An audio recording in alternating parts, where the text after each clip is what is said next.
What is escapism? Escapism is a way to use substances or behaviors to escape one's realities. There are a few different examples, such as social media, substance abuse, video games, to escape things that are maybe a little hard for you that you don't want to go into, such as relationships, work, or whatever might be stressing you out. Mm-hmm. Hi, I'm Braden. I'm Buddy. And today we're going to talk about escapism, but specifically two types of escapism and how it relates to video games. So the two different types of escapism that we have, Buddy's looking at right here. I'll let him go ahead and explain it, so I'm not the only one talking. Science has found self-expansion and self-suppression. Self-expansion is the positive aspect of escapism. Things like playing video games with your family or board games, right? Anything that, or maybe you want to play a game like Minecraft to explore your creativity. Right, like an example is last week's episode when we talked about Magic the Gathering. Mm-hmm. Right? Problem solving. Social, yeah. Social stuff, yes. The other type, the negative type, is self-suppression. This is when life's too hard or maybe you're having problems in your relationship, so you just want to log in and spend the next 6, 7, 8 hours doing something that doesn't involve real-life problems. Yeah, like playing League of Legends to make you happy. Yep, or it doesn't really work. But back in the day, World of Warcraft was a big one. Ooh, yeah, World of Warcraft was really bad. Very good for escapism, which is not good all the time. Right. But it can be good. Yeah. Do you have any examples of, do you think both of them for escapism with video games specifically? So the positive example for self-expansion that I can think of was me in my high school era. Mm-hmm. I loved playing Halo 3. Right. I loved all of it, but specifically the map making game mode they added in Halo 3, Forge. I spent hours and hours and hours creating something called puzzle maps. Okay. Which is nothing to do with shooting or killing or whatever that Halo normally is. It's you get dropped on a spot and the game mode is set to like capture the flag or something. Okay. So you just have to get to a certain spot on the map and capture the flag and then you win the game. But it involves things like, oh, I needed to pick up this item and put it here, and then I need to kick this barrel over here before it respawns to unlock a door, and then I go. Yeah, and it's very like escape room-esque type. Literally escapism. Yeah. Unintentional. But just the creative process of designing the puzzles was really cool for me. Right. I think an example I have for the self-expansion one is with Minecraft you mentioned earlier. Mm-hmm. One thing I did a little while ago is I made a Minecraft server for me and the person I was dating at the time, my little brother, and a few other friends. And it was really cool to just go through, explore the caves, and then figure out how to make this world that everybody's going to enjoy, kind of share into, to make it look aesthetically pleasing. I think that's a good example of community-based and creativity where we're kind of getting the brain juices flowing. I think for me, a negative example is probably League of Legends. Stole it. Yeah. Just kidding. I have a different one. You have a different one. League of Legends does have problem solving, right? It has a means to beat the enemy. You have to figure out what they're playing, and you have to build the right build for it. Yeah, coordinate with your team, different compositions. There is a lot of positive possibilities. But it's also just kind of streamlined, you know? Like, I would play this character, and I'd be like, okay, I'm going against a tank. I want this item. Mm-hmm. I'm going against the assassins. I want this item. So even though it theoretically has creativity for the first time I play that character. And then once I get him established, it's just running through the mills, running through the motions. And after 4 hours of playing the game, I am hating that I'm playing the game, but I want to play the game because I don't want to do the real world stuff.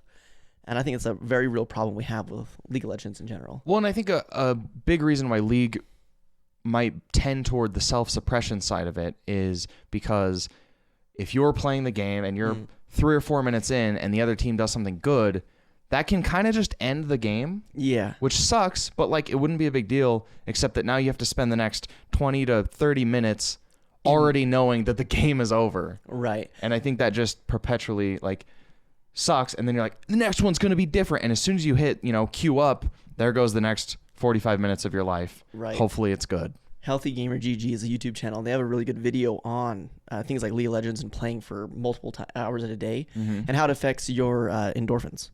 How when you first start, it feels good, so you keep playing. And then it's like chasing that high, but it never comes after a point. And you start to hate that you're playing, but you're still addicted to chasing that high. which is interesting, the addiction part of that, because we did find a study on here that went over video game addiction and how escapism relates to it. Yeah, for sure. I'm not sure if you have an example of it on here. My negative example is actually really quick. Oh, yeah, go for it. When I was a young boy, when I was a young man, my father. I was never a boy. I was always a man. Just kidding. The house across the street of where I grew up, I remember the big drama in the neighborhood was that they were getting a divorce because the husband was spending all of his time, including when he was supposed to be at work, playing World of Warcraft. Including when he was supposed to be at work. Yep. That's crazy. Yeah, do you think... Okay, so it's not World of Warcraft. I have a family friend who they had a very similar problem. They would wake up at 3 a.m. to make sure they could hit their dailies and do everything they need to, go back to bed, wake up again at 7 a.m. to log in really quickly and then go to work. It was... Can I guess that the game is RuneScape? Maybe. Okay. But just like ruined their life. And it did end up going to the point where divorce was an option. And luckily they stopped and they turned things around. Nice. And they moved to different genres of games. But it reminded me of a new type of game in the last 5 years that didn't exist from when you and I were kids, which are mobile games that are heavy investment in money. Ooh. So you have Genshin Impact or games where you can literally pay to win. Mm-hmm. I remember I worked with somebody a little while ago who was playing a game. I don't remember what it was called, but the only way to really progress was to spend money. And it wasn't like, oh, here's spend $2.99 to get this. It was $100 packs they would release. Jeez. And they were he would make an account and that'd be his main account. Then he'd make a farmer account that he would have to spend money to boost its farming efficiency so he could spend less money on the main portion of it. Yeah. His main account doesn't cost as much because he's splitting it and that makes it cheaper. Right, somehow. But then he ended up getting away from that because he spent $1,000 a month. Jeez. Just trying to get ahead. Because one thing they did was if you wanted the best enemy, but a unit to go fight your enemies with, you could only get that one by spending real world money. Clash of Clans? No. That's what it sounds like, kind of. But right, no, it's not Clash of Clans. It was something entirely different. It was a war game. You had to buy an assassin. Unfortunately, I don't know what it is. And there's somebody else I know who they had to sell their truck because of the same reasons. They started working an oil rigging job where they were making $100,000 a year, and they were able to, in that job, they would leave for 2 weeks and then come back for a week. Leave 2 weeks, come back for a week. When they're gone for the 2 weeks, there's not a lot for them to do. So they compensated by playing a military game, and then they had the extra money because they're not doing anything. They're just there for 2 weeks. So they started spending more and more and more on it. And then when they stopped that job and moved down and bought all their big fancy stuff, they're like, hold on. I'm spending way too much money on this game. Yeah, for definitely. There was a game developer conference that I was looking at where this doctor, I don't remember who exactly it was, they were giving a really big speech about the impact of video games and how it can do things like that. Right. And there was a study they found where violent video games are fine because that was a big scare back in the day. People are like, violent video games are making my child violent. They're going to kill people now. Which is not backed up by anything. Competitive gaming is fine, but violent competitive gaming against strangers actually boosts testosterone and causes aggression. Yeah. And if you spend hours and hours and hours doing that, it can actually have long-term effects on you. Interesting. Maybe put you in some sort of wartime mode. But in that same study, they found that competitive violent games against somebody had the opposite effect, right? Yeah. It makes you more likely to just be nicer to the other person, which I think is a really good excuse for playing more video games so that more people. You get matched up. Oh, I've played against, Dragon Slayer 69 before. This isn't bad. I think that still might count as a stranger. Ah, crap. I was thinking more like LAN parties where you'd be playing with all your friends or whatever. But I mean, that's where it's like teabagging, but out of love. Yeah. It's not that I hate you. It's just, it's funny because I killed you. It's funny because I killed you. Yeah. And then there was also a really cool study they did with burn victims where a video game was made called Snow World, and it was made specifically for burn victims to play while they were getting their treatment. And people that played it actually experienced up to 50% pain, like less pain, and it was more effective than morphine, which shows that it really affects your brain chemistry. Right. Video games have, whoa. The cat just threw stuff at me. He's been playing too many video games against strangers. But yeah, the fact that it's more effective than morphine just blew my mind.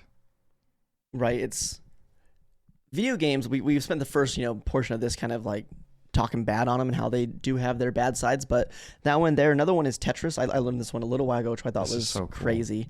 But research suggests that playing Tetris within 72 hours of a traumatic event can help lessen PTSD moments for the next 5 weeks. And what it does, I guess, is it engages the brain's attentional resources, thereby blocking the consolidation of traumatic memories. So it kind of acts as a cognitive vaccine, and it replaces the PTSD with the Tetris problem solving, probably because of like this quick thinking and trying to get into the right spot, I would assume. But that was just within, right after it happened. I was curious to see what would happen if you have PTSD and you're like, well, I want to have therapy for it. There's something called Tetris therapy, where they will have you play Tetris for 60 minutes a day, which is a lot, but if you have PTSD, it's probably good to, it's a good investment to get rid of it. I'm also just imagining however many people watch this and they're like, 60 minutes is a lot? Right. That's only like 1.5 games of League. But they had a study where they took several people and they had them play it for 60 minutes a day, every day for 6 weeks. And they checked up on them before, after the study, and then 6 months later. And they show that even at the 6 months, they had, if I can find it right here, they did a MRI and psychological questionnaires, and they saw that 6 months later, they still had the reduced symptoms. They said it increases your hippocampal volume and reduces symptoms, both directly related to the therapy. Dang, so it literally makes your brain bigger. Literally makes your parts of it. Yeah. And I think that's super cool. So video games definitely have a place where they can be incredibly beneficial, but a lot of times people use them, I think a majority of the time now, people use them purely as escapism, as they get off of work and like, I can't wait to go play League of Legends, Call of Duty, and then they play for 8 hours before going to bed. Well, and again, just to reiterate, like escapism is fine. It's you want to make sure you're doing it the right way. So get off work, go play some games to like loosen up, and then continue on with life is cool. But if your entire day is targeted to logging on, and that's where you're getting, like, that's your real life, I think that's when it becomes a big problem. And that isn't just video games. It's just that's what we're focusing on. Yeah, because I think this is something that I was kind of bad at until the last couple of years. And it's gotten better each, I feel like, week or month, where my hobby was I would get off of work and I'd work out and I'd come and watch anime. Yeah. And that would be it, That does it. I'd go work out, anime, sleep, work out, anime, sleep. And I'm like, no, I enjoy this. This is a fun time. I really like this anime. This is so fun.